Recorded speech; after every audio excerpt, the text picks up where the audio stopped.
Today's the beginning of a process. There's a lot of information we have to go through. There's a lot of assessing that OBM needs to do with regard to the information that's presented to us, both by this commission and by the other state agencies, School Facilities Commission.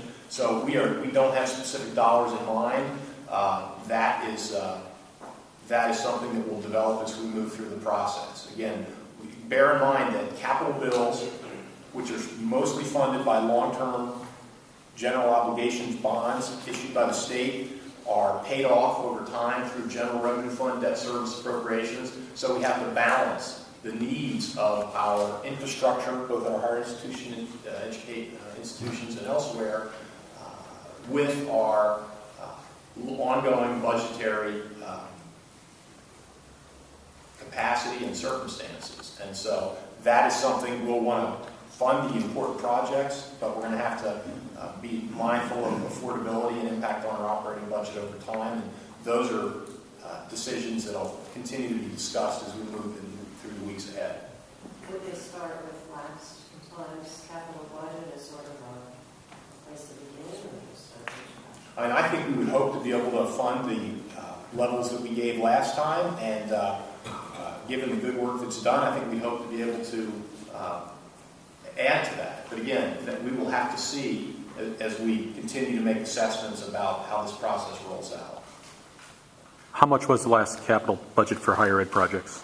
The total capital budget for higher education was $400 million last year, and I think there was $350 million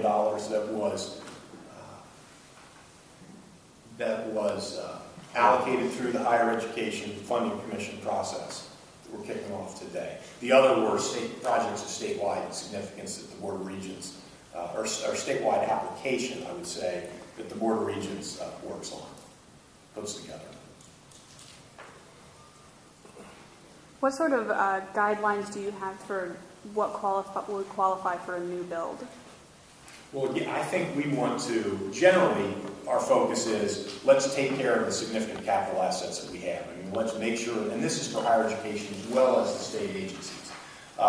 Again, we want, if there are new construction projects that are essential, to try to focus on how institutions can better achieve their mission, how we can prepare students for their life after college and their careers, and prepare them for the jobs that are available.